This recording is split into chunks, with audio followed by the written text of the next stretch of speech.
Bienvenidos a la Escuela Técnica, donde veremos el tema de la medición de electricidad en el servicio de dos hilos, una fase, 120 voltios. Sean bienvenidos y vamos a iniciar.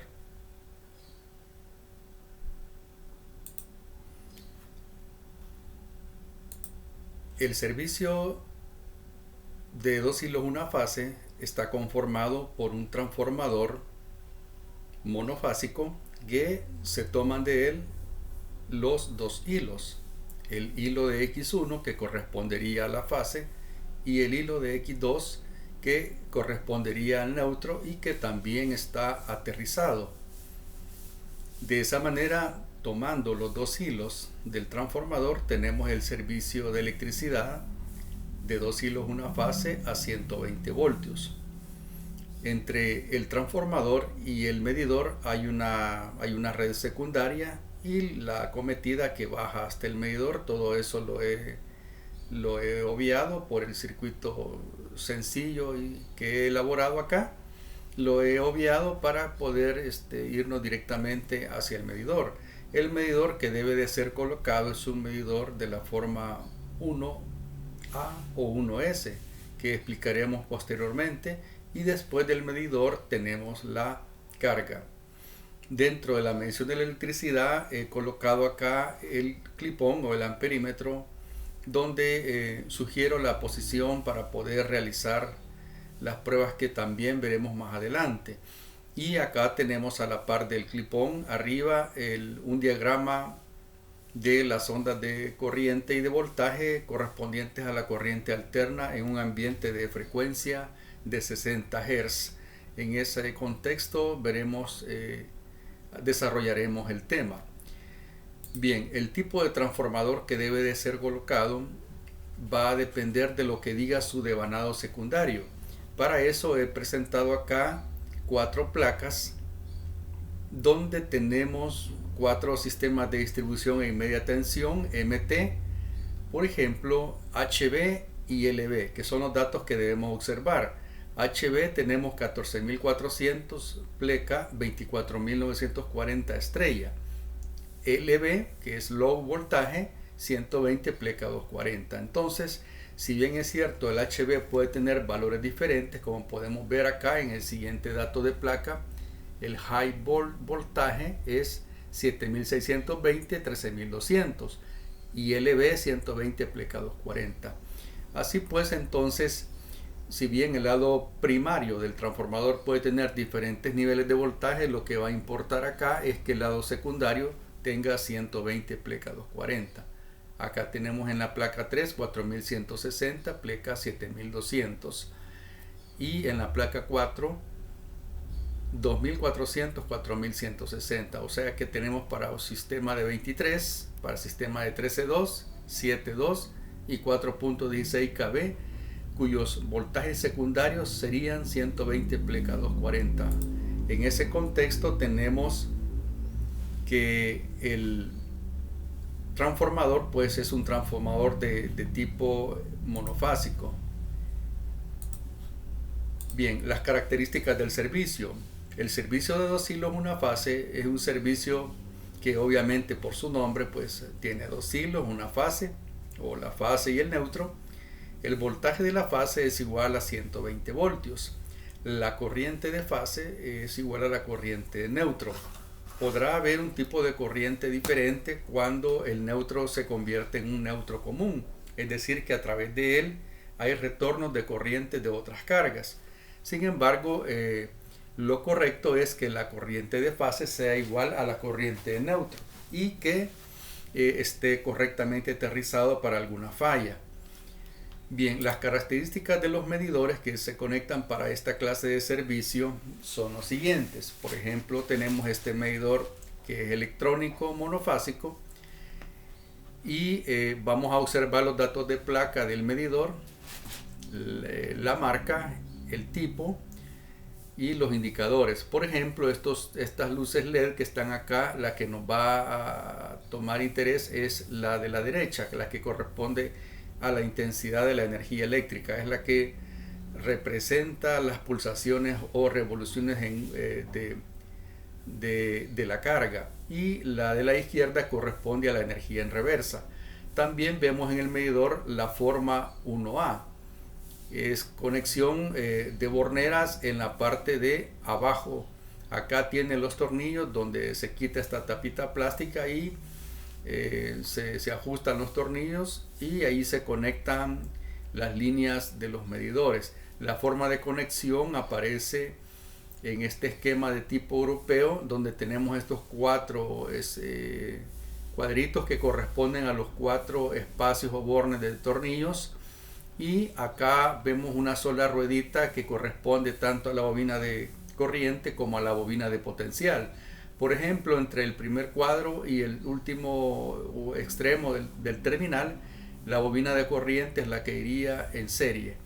Y si lo vemos desde el punto de vista de bobina de potencial, tendríamos esta otra bobina que se conecta entre la fase A y el neutro, y internamente hay un puente. Significa que este borne y este otro borne que estoy indicando con el puntero internamente poseen un puente, y estos conectados con el primero hacen la conexión a la bobina de potencial. De ahí los otros datos que aparecen en el medidor que son de interés es el 120 voltios. Este corresponde a la bobina de potencial. Esa distinción es muy importante que se tome en cuenta a la hora de conectar un medidor según el nivel de voltaje. Es decir, que si lo conecto mayor, pues lo quemaría el medidor. Luego tenemos 15 entre paréntesis 100 A.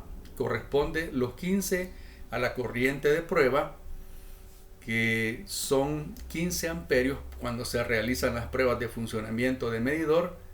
15 amperios lo que el fabricante sugiere, y el 10% de 15 amperios, o sea 1.5 para carga baja, 15 para carga alta. Los 100 amperios corresponden a la corriente a la capacidad nominal de la bobina de corriente. Luego tenemos la frecuencia 60 Hz, una fase, 2 hilos, un elemento. Un elemento es básicamente la bobina de corriente con la bobina de potencial. Las dos, o el par, que le llamamos también el par motor, corresponde también el elemento.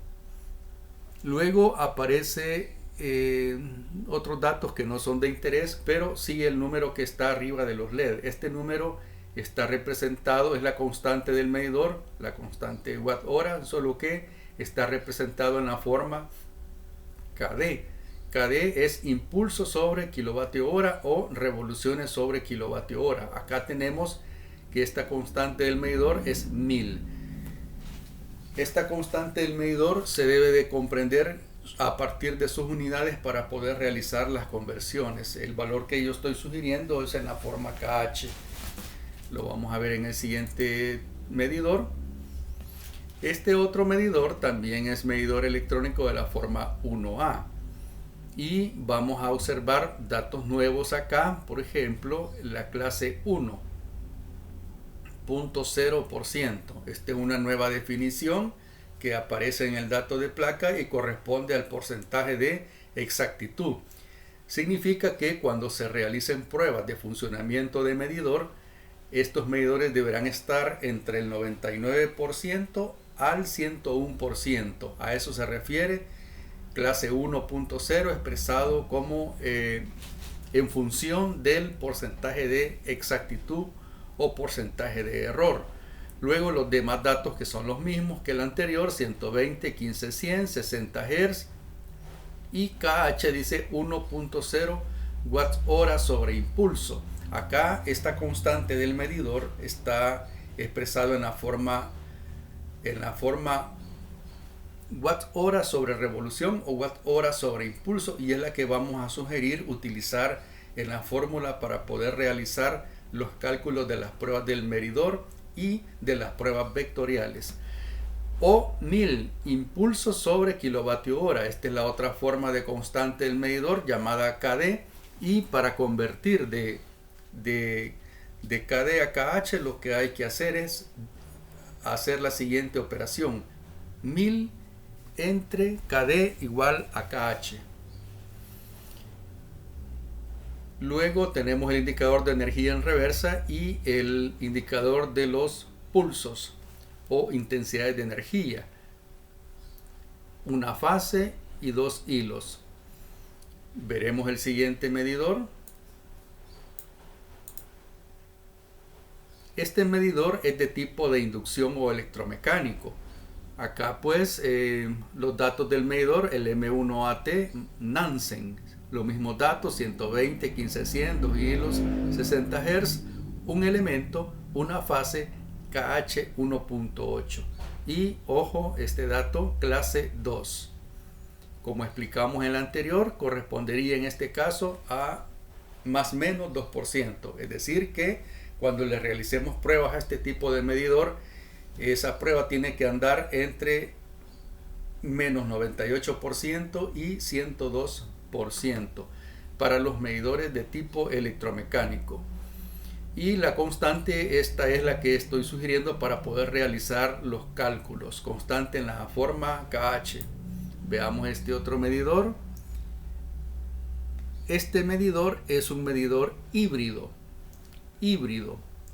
Y tenemos el KH de 0.3125 Wh sobre impulso, o la forma KD 3200 impulso sobre kWh.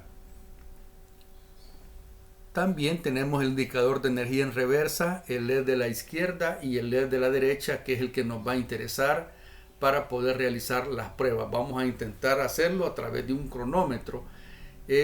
Los datos básicos que vamos a tomar del medidor serán las pulsaciones del LED y la constante KH. Una fase 120 voltios, 15-100, clase 1.0%. Acá vemos pues que un medidor híbrido, su clase es ya 1.0%, es decir que no es ya electromecánico ni de inducción, sino que a pesar de poseer un integrador mecánico, el medidor es un medidor de estado sólido, es un medidor electrónico. Entonces las intensidades de corriente y voltaje son convertidas a datos digitales. Por esa razón ya su clase correspondería al 1%. Veamos este otro medidor. Este medidor es un Intex del tipo electromecánico y dice que es un HX12D. Tiene acá su diagrama de conexión, una fase, 2 hilos y clase 2. O sea, 2%, 120, 15, 100 amperios y KH es 2,7 novenos o 360 revoluciones sobre kilovatio hora expresado en la forma KD. Ya explicamos cómo se realiza la conversión. Veremos este otro medidor. Este es un Intex, una fase, 2 hilos, 60 Hz, 120 voltios, 15 a 100, KH 3.6, 100 amperios, clase 2.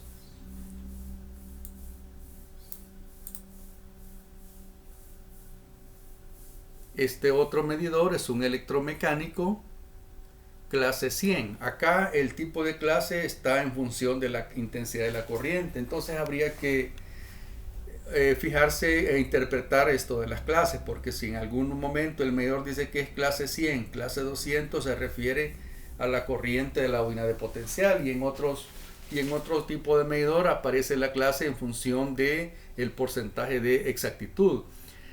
120 voltios, 2 hilos, forma 1S, que es de espiga o de tipo socket, y aquí aparece TA 15, que correspondería a test amperio, la corriente de prueba que se realiza, que se explicó que en carga alta son 15 amperios y en carga baja 1.5 amperios. El tipo I70S y bueno, los demás datos. Entonces acá lo importante va a ser, para poder realizar la prueba, observar el disco del medidor, y cuando aparezca la marca negrita en el disco empezamos a cronometrar, y luego cuando vuelve a pasar paramos el cronómetro, y con ese tiempo expresado en segundos y la constante del medidor, que en este caso es 1.8, realizamos esas pruebas. De todos esos medidores, Lo que tienen en común y que es muy importante memorizar también es la conexión interna. En este caso, como es el medidor más básico que hay de los que existen en el mercado, no nos costaría mucho. La conexión interna está formada por una bobina de corriente conectada en serie y una bobina de potencial, que es la que está más clarita acá, conectada prácticamente en paralelo. Es una conexión serie paralelo. En este esquema de tipo americano lo podemos observar cómo están dispuestas internamente. Muy importante esto, ya que según el número de bobinas o elementos que tenga el medidor, así también se deberán realizar los cálculos fasoriales que veremos más adelante. La conexión externa del medidor, les estoy poniendo acá una opción que la fase A se conecte en el borne que corresponde al inicio de la bobina de corriente, y la salida al borne que corresponde al extremo de la bobina de corriente, es decir, que está en serie. Así conectaría la fase A, entrada y salida. El neutro lo he sugerido acá corrido y tomaría una referencia hacia cualesquiera de los dos bornes. Lo he colocado en el borne izquierdo, ya que él internamente posee un puente. Sin embargo, se podrán encontrar conexiones donde colocamos el neutro entrada y el neutro de salida y es lo mismo. Ahí es decisión de la forma como queramos conectarlo. Ahora tenemos la forma 1S. Vamos a observar que la fuente siempre va a estar en el lado de arriba de la base del medidor y la carga en el lado de abajo. Lo mismo en el forma 1A. La fuente va a ser los lados izquierdos y la derecha sería la carga. Continuando con el forma 1S, vamos a observar que la fase A tiene una bobina de corriente conectada a su extremo y sale en el extremo de la parte de abajo de la base del medidor, y ahí tenemos la bobina de corriente. Y la bobina de potencial es la otra bobina que está más clarita acá en el dibujo que estoy señalando. Se conecta prácticamente en paralelo con la fase A y el neutro internamente es un puente. Acá pues el neutro lo podemos observar relativamente. El neutro en esta base del medidor es un puente, ya que cuando se enchufó el medidor en esta base, pues la bobina de potencial queda conectada en paralelo. Bien, hasta acá pues hemos desarrollado, digamos, lo básico de la teoría del medidor, y vamos a continuar con algunos recursos matemáticos. Para ello estoy sugiriendo de que se baje la aplicación que se encuentra en el internet para poder explicar el cálculo teórico para poder medir la energía eléctrica. Vamos a descargar una APK para teléfono celular o Android, desde donde haremos cálculos fasoriales en forma simple e intuitiva. Van a escribir en la calculadora https://apk-download-for-windows.com. Ahí encontrarán un ambiente donde ustedes van a buscar, hay una lupa o un buscador donde van a buscar la aplicación que se llama CalcEn.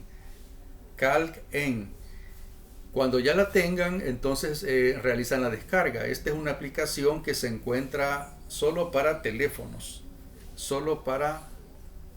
Entonces, ya abierta la aplicación, pues tiene un ambiente, es una calculadora normal, en cierto modo, con la diferencia de que el número se ha ampliado su concepto y ahora corresponde al número complejo. Entonces, habrá que estudiar un poco sobre los números complejos, que es necesario para poder entender la teoría de la medición eléctrica, pero acá podemos explicar que el número complejo es el número de la forma más general posible, representada en el plano cartesiano.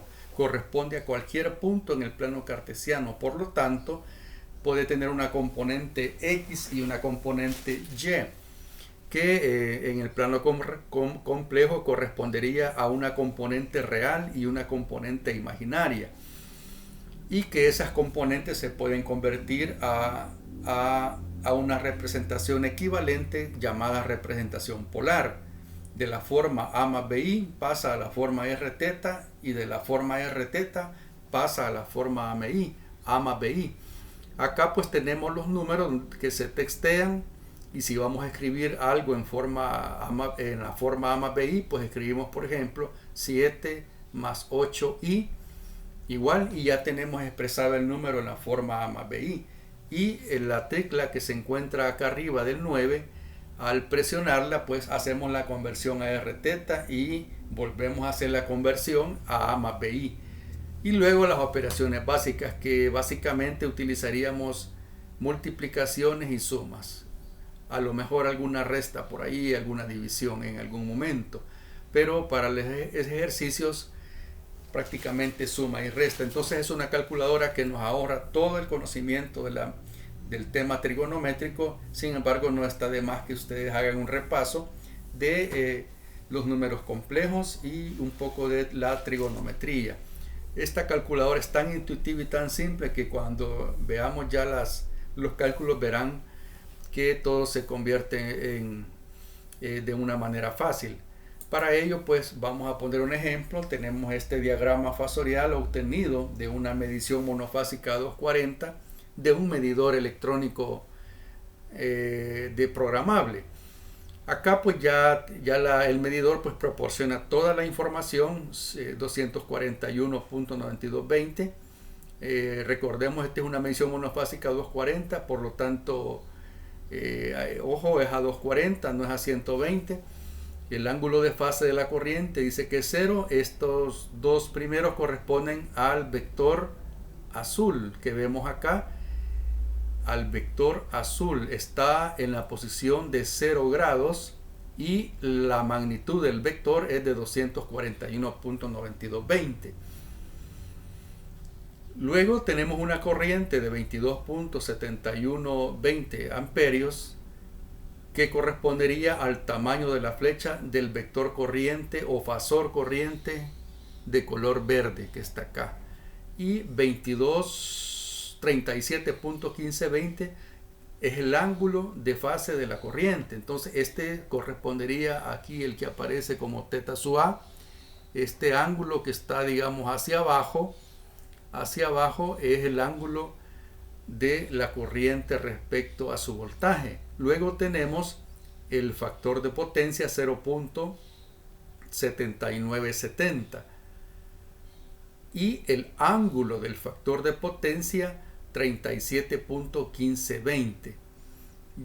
No hemos desarrollado el tema del factor de potencia, sin embargo puedo adelantar que es una medida de la eficiencia con la que se consume la energía eléctrica a partir de la relación kilowatt entre kVA.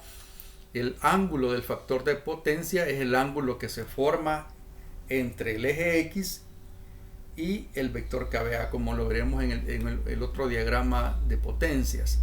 Luego tenemos el kilowatt 4.3793, el kVAR 3.3183, el kVA 5.4945 y la frecuencia de la línea 60.0160 Hz.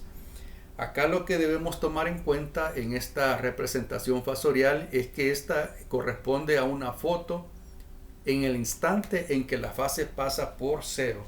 Es decir, que el fasor voltio y corriente mantienen entre ellos una posición relativa a partir del ángulo, pero ellos están girando como lo sugiere esta flecha.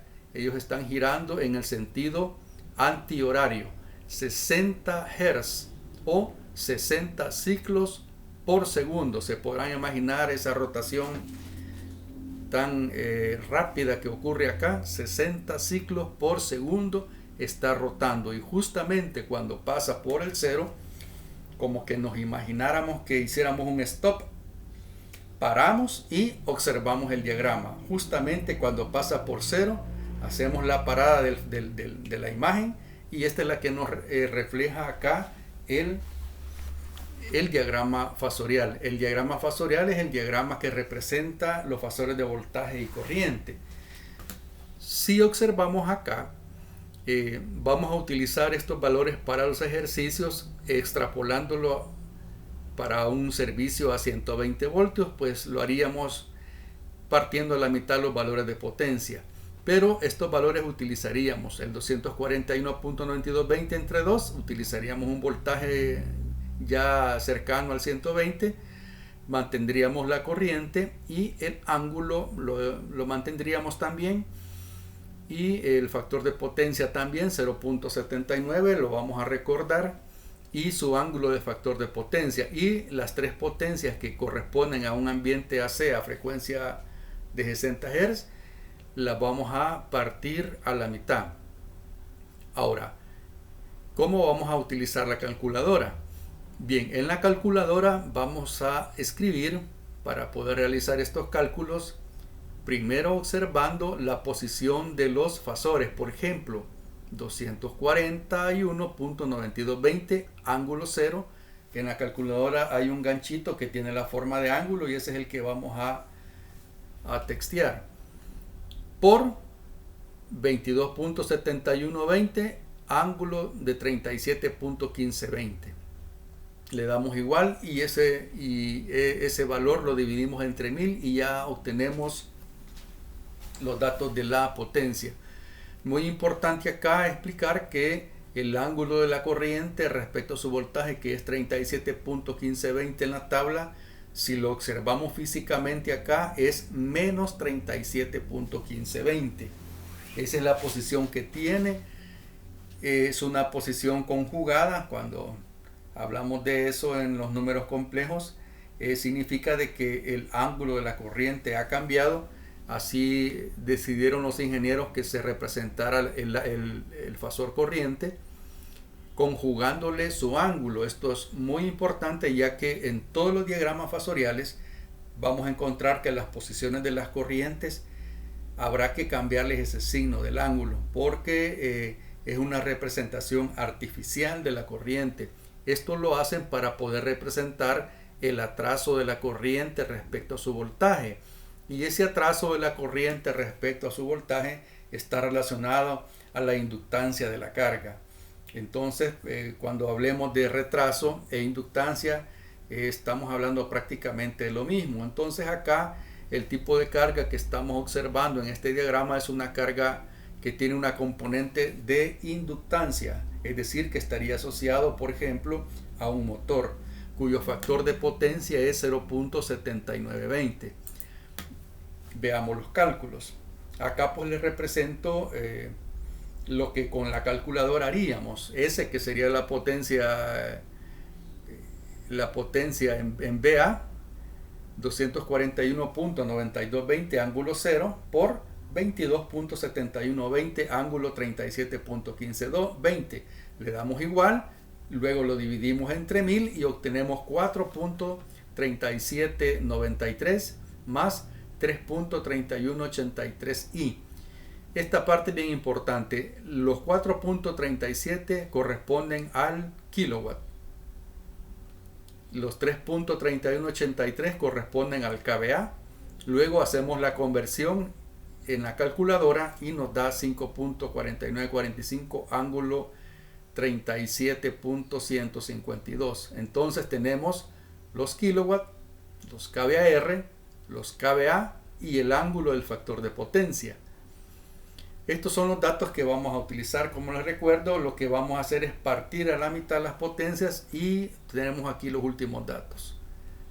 Con estos haríamos los ejercicios con 2.1897 kilowatts, 1.6592, 2.74 kVA y un ángulo de 37.152 cuyo coseno es 0.97. Luego esto expresado en el triángulo de potencia, lo cual nos va a ayudar mucho a tener una imagen mental de cómo funcionan las potencias acá representadas en el primer cuadrante.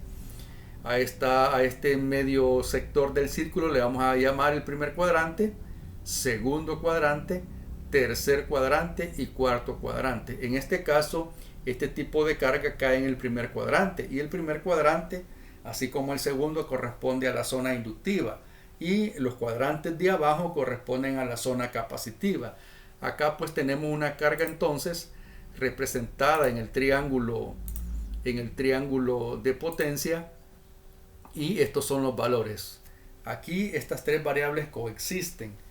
Igual podemos utilizar la calculadora para convertir de la forma rectangular o A más BI 2.1897 más 1.6592i y convertirlo a la forma polar obteniendo 2.7473 kVA con su ángulo del factor de potencia. Vamos a continuar con un ejemplo de cálculo teórico para medir energía. Para ello vamos a suponer que disponemos de un analizador graficador y que este lo vamos a conectar en la acometida entre la fase y el neutro. Vamos a colocar la sonda de corriente correspondiente a la fase A en la línea A y su punta de voltaje en la línea A y su punta de neutro o punta común en la línea neutro. Vamos a encender este analizador y lo vamos a adecuar a la función donde nos presente el diagrama fasorial.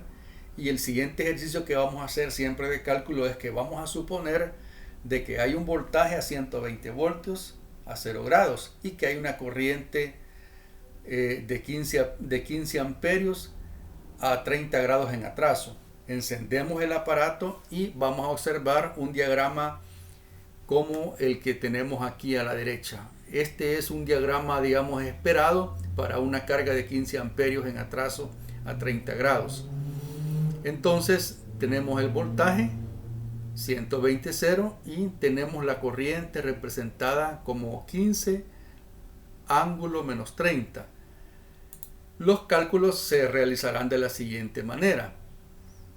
Voy a escribir 120 ángulo 0 por 15 ángulo 30. Fíjense que el ángulo que tiene representado la corriente, como es menos 30 por ser hacia abajo según la convención de sentido horario, es negativo hacia abajo y positivo cuando se levanta el eje X hacia arriba, los ángulos son positivos, y cuando bajan del eje X hacia abajo el ángulo es negativo. Como el ángulo es negativo, a la hora de hacer las operaciones le cambio el signo al ángulo. Esto es muy importante. Un signo obviamente hace una gran diferencia en los cálculos, por eso es bien importante tomar nota de esto. Un símbolo le cambia todo el resultado del cálculo y la interpretación.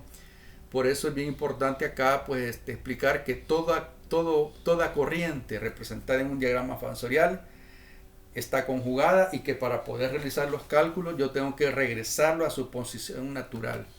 Entonces tendríamos 120 ángulo 0 por 15 ángulo 30, le damos igual a la calculadora y lo dividimos entre 1000 y luego convertimos. Aquí pues ya tenemos las tres potencias que habíamos hablado representadas en el triángulo de potencia y el ángulo del factor de potencia, que es 30, y el coseno de 30 pues correspondería al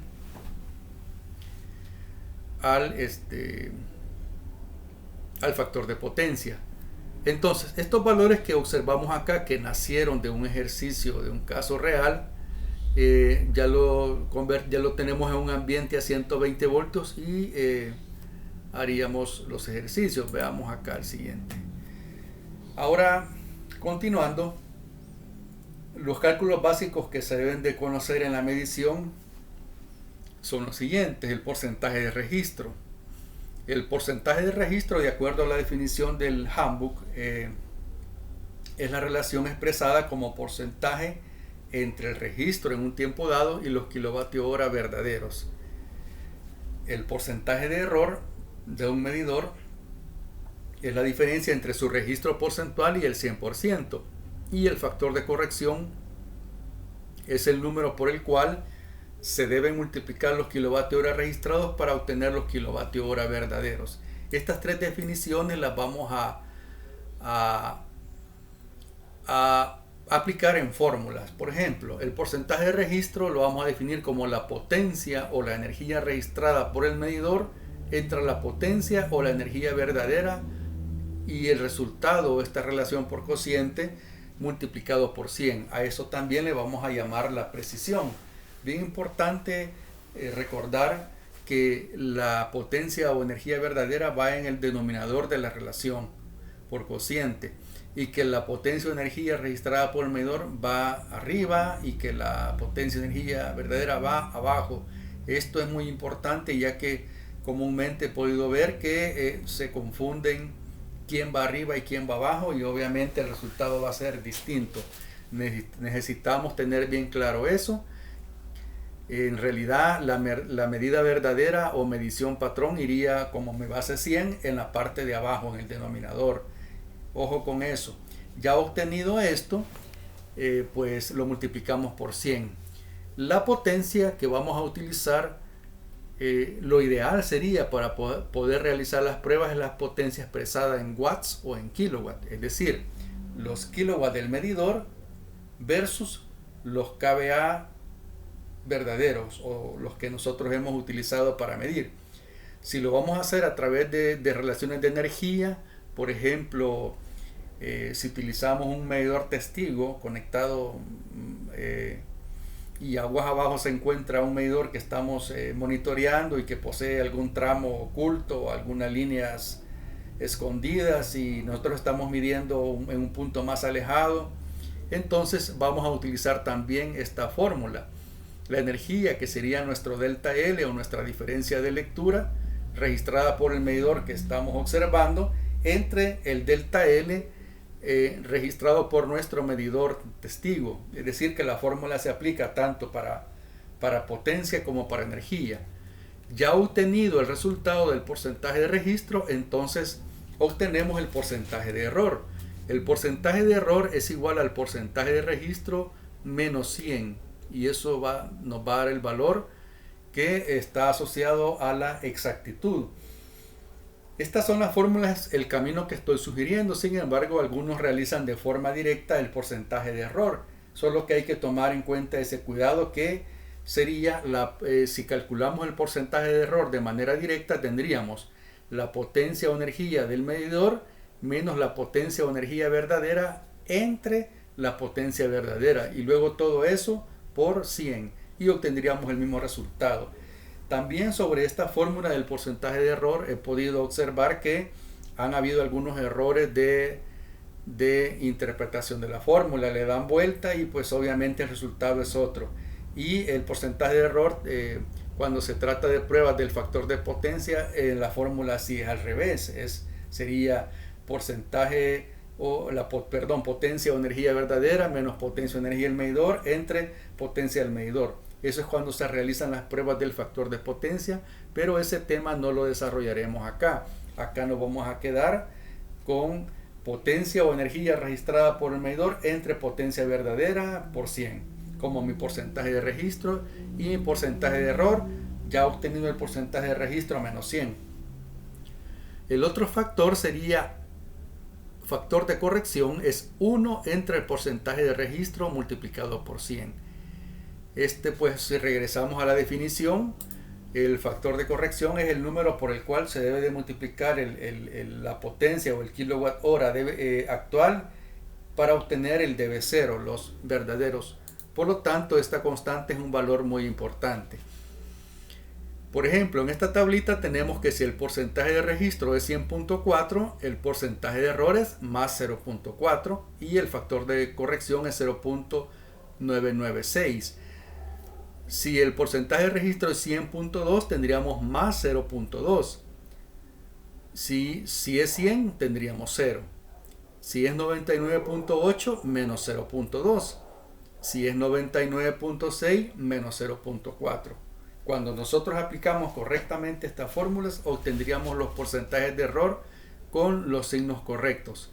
Ojo, como les comento, si lo hacemos de una forma mecánica, podría ser que estos resultados que obtengamos no sean los correctos. Es muy importante el signo más y el signo menos, de acuerdo a la lógica en función de la base de 100%.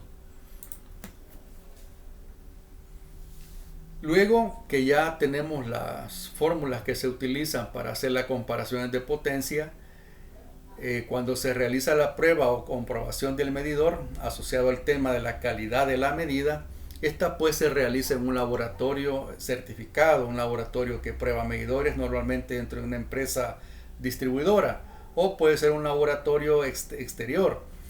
También el uso de un equipo certificado, generalmente se utiliza una ProbeWell para poder realizar la comprobación o verificación de funcionamiento del medidor. Existen algunas normas que las estoy poniendo acá en esta tabla, según la clase y según la precisión, la exactitud o la precisión, así van a ser los resultados. Por ejemplo, si es un medidor de inducción electromecánica, cuando realicemos la prueba, él deberá estar entre 98 y 102%, es decir, que es clase 2, más o menos 2%. Si es un medidor híbrido o electrónico, estará la precisión entre el 99% y el 101%, y la clase será más o menos 1%.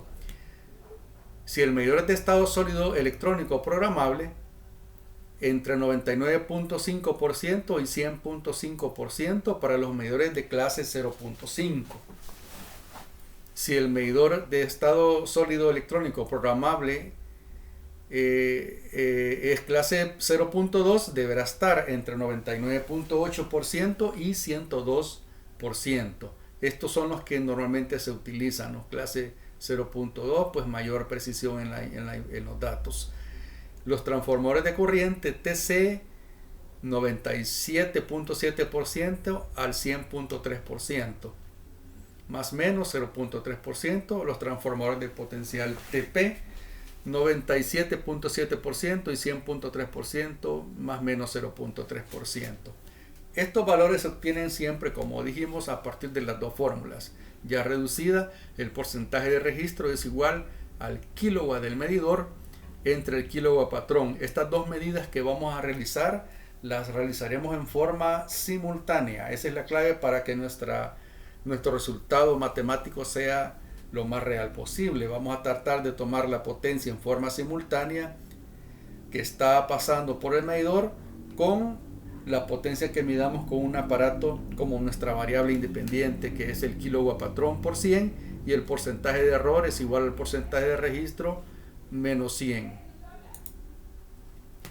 Para realizar la calidad de la medida, generalmente se utiliza el equipo ProbeWell, como aparece acá. Sobre este no vamos a desarrollar el tema, y quizás el resultado final de la prueba que tenemos en la última imagen, y los valores que los da bajo la forma de precisión. Luego, después de haber hecho las pruebas al medidor, existe un nuevo tema muy interesante, que es la verificación de la medida.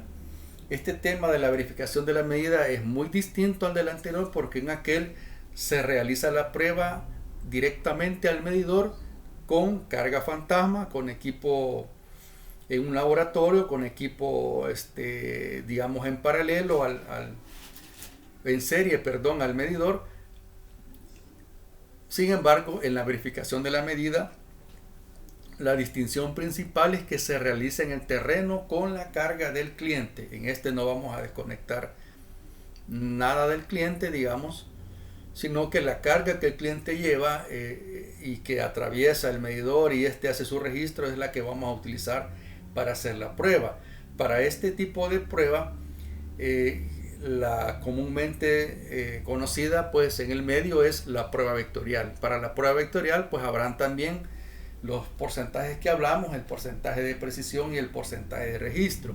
Y si de todos los tipos de medidores que hablamos en la verificación de la medida, en este pues como se trata de hacer una prueba en vivo con la carga del cliente, nuestros márgenes de precisión y tolerancia los estamos sugiriendo entre el 90 y el 110% como la precisión, y como la exactitud más o menos 10%. Ahora, nosotros vamos a procurar que estos datos sean muy parecidos a los datos para la prueba del medidor, es decir, a estos.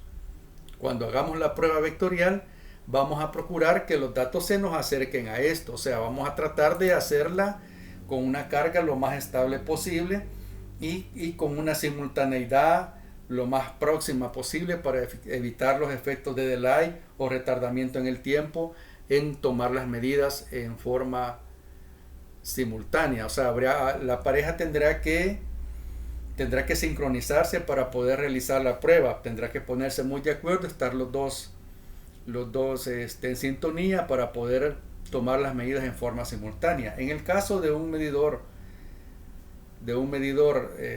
para un servicio de 2 hilos, pues como todo está cerca, los errores se van reduciendo. Vamos a tratar de hacer la prueba vectorial ocupando siempre las mismas fórmulas, porcentaje de registro y porcentaje de error, y tratando de que estos valores también sean mejores que los sugeridos en esta tabla.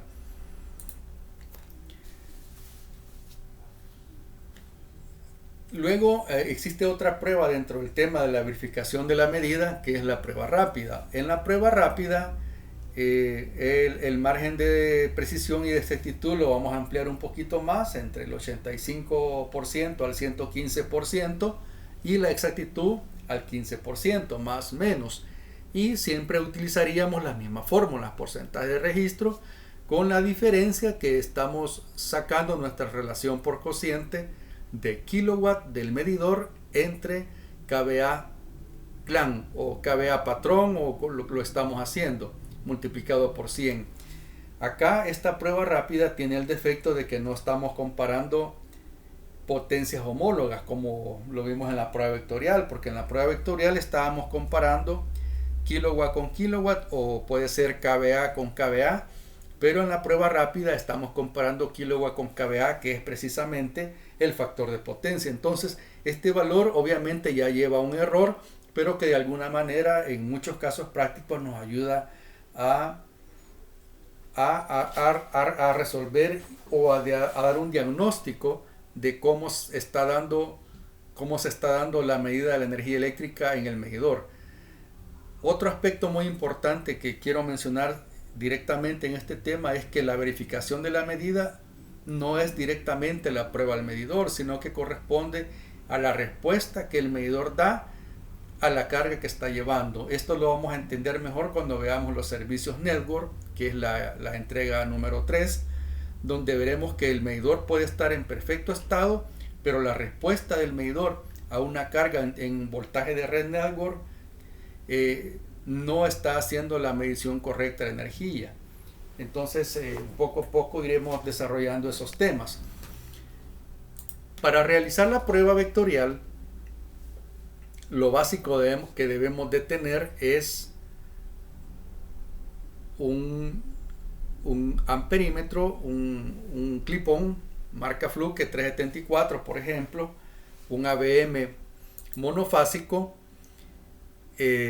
o un EK100Y. Un EK100Y, también disponer de un cronómetro, sugiero que sea de puño, un cronómetro para poder hacer la cronometración de las vueltas del disco del medidor. Ahora, dependiendo del trabajo donde se realice, si es un trabajo en altura, pues el que está ahí arriba va a tener que usar el cronómetro, y como está enguantado, pues por eso es que sugiero que el tipo de cronómetro sea el de un reloj de puño, de que yo pueda manipular aún con los guantes los botones y poder dar un inicio y un final al cronómetro. También en una calculadora científica, por ejemplo esta Casio FX 570 ES de Natural Display. La razón de esta calculadora que estoy sugiriendo es porque es Natural Display, significa de que la expresión matemática la puedo escribir en forma lineal, y con seguridad ella va a respetar la jerarquía normal de operaciones, realizando primero las multiplicaciones, realizando primero lo que se encuentra dentro de paréntesis, después la potenciación, la multiplicación y división, y por último dejando la suma y resta. Eso es muy importante a la hora de expresiones largas, poder escribir toda la expresión de una sola vez y el resultado sería confiable. Había que estudiar un poco también acá sobre la jerarquía normal de operación en una calculadora de este tipo. Son temas que se vieron cuando se dieron clases de computación. Ahí pues se vio ese tema.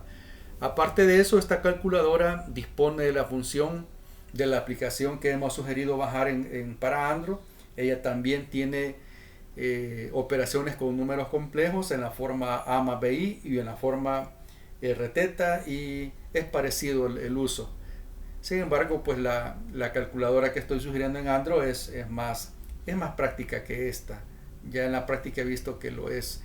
Luego, el equipo de protección que vamos a utilizar de seguridad: guantes clase 0 con su guante protector, su 0, y el guante de lana para evitar la sudoración.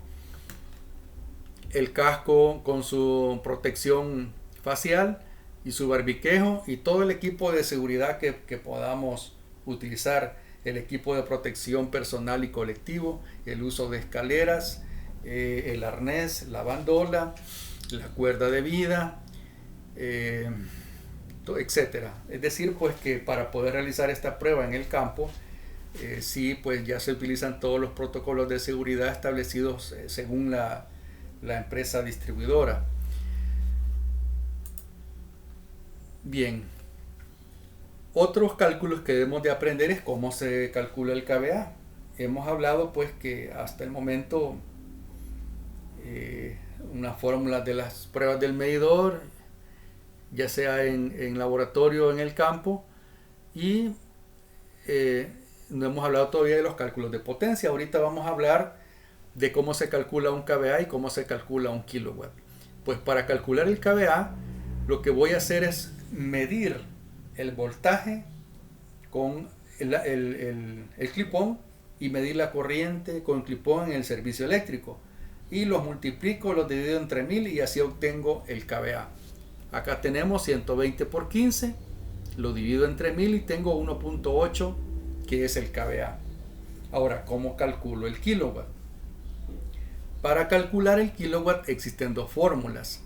Si lo quiero en watts, sería la constante 3600 por el kH del medidor, por el número de pulsos o revoluciones entre segundos.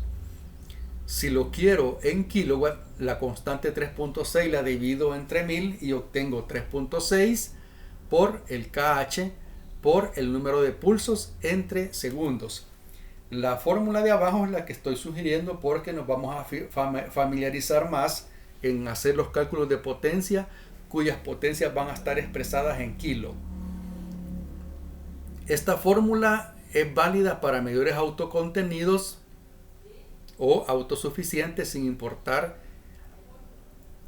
si ellos traen en su tapa frontal algún multiplicador. O sea, es para medidores autocontenidos. Y la otra fórmula es que si queremos sacar KH, va a ser igual a 1000 entre KD o viceversa. Teniendo estas fórmulas de cálculos de potencia y las fórmulas primeras, pues ya estamos casi listos para poder realizar las pruebas. En este caso vamos a tratar de explicar más que todo la prueba vectorial con el uso del cronómetro. Bueno, el cronómetro en su posición inicial tiene digamos 3 bloques de números o 3 pares de números: 00, 2.00.00. Cuando iniciamos el cronómetro vamos a observar esos números, y el error que puede haber acá a la hora de tomar el dato que nos da el cronómetro es la interpretación del número. Por ejemplo, el primer par de números acá corresponden a los minutos, el segundo par corresponden a los segundos, y el tercero corresponde a los centisegundos. Entonces vamos a tomar en cuenta eso, que el número que esté acá lo debemos de convertir todo a segundos. Si tenemos 2.98, pues será 2.98 segundos, tomando en cuenta que el 2 corresponde a los segundos y el 0.98 corresponde a los centisegundos. Si tenemos 6.38, pues ese es el valor que vamos a utilizar en la fórmula. Si tenemos 21.82, será ese valor. Ahora, si ya nos aparece 1, 2.0.5 o 0.41, entonces se va a escribir el 1 corresponde a los 60 minutos, entonces 60 más 5.41, 65.41. Si tenemos 1, 29.87, es que haríamos la cuenta de 60 más 29.87 y nos daría 89.87 segundos.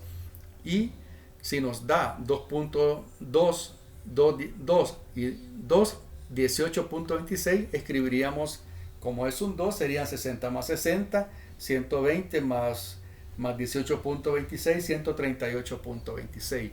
Tomando en cuenta este detalle de cómo utilizar la lectura del cronómetro expresada en segundos, pues prácticamente estamos listos para poder realizar el primer ejercicio. Ejercicio de prueba vectorial. Suponiendo que el watts o el kilowatt instantáneo lo obtuvo midiendo en la línea, es decir, en la cometida, con un multitester, por ejemplo, del tipo ABM o EK100Y, y que al mismo tiempo toma la normal, que es el tiempo que tarda el disco en dar una rotación, y que al mismo tiempo toma la normal con un cronómetro en el medidor cuyo KH es 1.8. Realice la prueba vectorial calculando el porcentaje de registro y el porcentaje de error. Es el ejercicio. Bien, acá el ABM y el EK100 los estamos utilizando como multitester, es decir que yo lo voy a conectar igual si es un ABM, la sonda o la pinza de corriente en la fase A y la punta de voltaje en A y el otro en neutro. Lo enciendo y lo pongo en la función multitester y ahí me va a proporcionar esa lectura de watts o el kilowatts. Vamos a suponer que yo lo hice de esa manera y tengo el kilowatt o el kVA. En este caso, recordando en las láminas anteriores los valores que íbamos a utilizar para realizar este ejercicio. Entonces, los datos están aquí planteados en esta tabla. La normal, que es en segundos, 2.96 para una vuelta. El KH del medidor es 1.8 y mi kilowatt instantáneo que medí con el ABM 2.1897. Recordemos que este es el valor que sacamos del ejercicio del diagrama fasorial en las primeras láminas. Estos son los datos que necesitamos en el terreno. La normal, para cuántas vueltas o pulsos lo hice, el KH del medidor y la lectura, en este caso poniendo un ejemplo que con un ABM obtuvimos 2.1897. Bueno, ¿cuál es la solución? Nos aparece aquí la tabla de la solución y los datos se hicieron de la siguiente manera. El kilowatt del medidor, recordando la fórmula, 3.6 por el KH entre el tiempo, reducida porque es para un pulso, y obtenemos los 2.1892. Ya obtenido los 2.1892, que es el kilowatt del medidor, lo divido entre el kilowatt patrón. Kilowatt versus kilowatt me da 99.98 y el porcentaje de error sería menos 0.02. Es un caso real y pues a pesar de ser una prueba vectorial, pues y la hemos hecho con una carga del cliente, el resultado es satisfactorio y está dentro de los datos ideales para las comprobaciones de medidor. ¿Qué vamos a concluir de esta prueba? De que el elemento o el par motor funciona correctamente. Solo eso, nada más. Es decir, que para poderle realizar mayor cantidad de pruebas, habrá que hacerle la prueba de integración o la prueba de dosificación, que lo desarrollaremos en una sesión posterior. También hay que mencionar que el equipo ABM, todos estos cálculos que hemos tratado de sugerir a pie, él los hace en forma directa. Cuando usted lo prepara para que él haga la verificación del medidor, él le proporciona el valor en términos de la exactitud. O sea que este valor que está acá, vamos a regresar, el menos 0.02, ese es el valor que el ABM daría si utilizamos él directamente para hacer las pruebas. Sin embargo, debemos de recordar que si bien es cierto los aparatos hacen los cálculos, es importante que también nosotros los podamos hacer a pie. Bien, y la prueba rápida es cuando es kilowatt entre kVA y vamos a suponer en este ejercicio lo mismo, que que el voltaje y la corriente proporcionada en la tabla nosotros lo hemos medido, O sea, los 120.9 y los 22.70 los midió en el voltaje a neutro y la corriente 22.70 en la fase A. Y que el kilowatt instantáneo lo obtuvo a través de la normal, cuyo KH es 1.8, y multiplicador 1 realice la prueba rápida, calculando el porcentaje de registro y el porcentaje de error. Veamos, medimos entonces el voltaje y la corriente, tomamos el KH del medidor y lo hicimos y tomamos la normal y el número de pulsos. Bien, acá no hay ABM. Aquí lo que tenemos es puro clipón, puro amperímetro y voltímetro. Los cálculos van a ser los mismos. Para sacar el kilowatt sería 3.6 por 1.8 entre 2.96 y por 1. Al final nos da 2.1891. El KVA sería 120.90 por 22.70 entre 1000. Entonces tenemos dos potencias muy cercanas, pero que pues obviamente son diferentes. Uno es el kilowatt y el otro es el KVA. 2.1891 lo divido entre 2.74, 4430 como mi potencia verdadera o mi variable independiente, porque la obtuve a partir del clan ON, y me da 79.77%, y mi porcentaje de error menos 20.23. Como podemos ver, el resultado no es tan halagador como los anteriores. Es el mismo ejercicio, solo que lo estamos haciendo bajo el concepto de prueba rápida, a puro amperímetro y voltímetro, y nota estos valores. Los valores que había sugerido eran valores que estaban entre 85 y 115%. Sin embargo, acá nos hemos alejado. Aquí entra un punto crítico cuando realizamos la prueba, y es nuestro conocimiento de las cargas lo que va a prevalecer. Este valor que hemos obtenido realmente corresponde al valor del factor de potencia, el 79.77% o 0.7977 expresado en forma decimal. Entonces entra nuestro criterio a combinarse con esta experiencia para poder decir que en realidad este valor corresponde al factor de potencia. Ahora, si nosotros queremos mejorar el resultado de la prueba rápida, una forma de hacerlo es tratando de eliminar esas cargas inductivas que puedan estar operando. Por ejemplo, si es un servicio de tipo residencial, la eliminación o la desconexión de una refrigeradora hará que este resultado mejore, porque la refrigeradora, por tener una carga de tipo inductiva en su motor, hace que la separación entre el kilowatt y el kVA aumente. Entonces, cuando nosotros ponemos solo carga resistiva, por ejemplo, focos solo alumbrado, entonces, y volvemos a hacer esta prueba rápida, el resultado irá siendo mejor. Entonces, si bien es un recurso que tenemos, pues a ver si no tenemos en su defecto el ABM. Ahora bien, si esta prueba nos resulta dudosa, pues entonces utilicemos un aparato para poder realizar la prueba.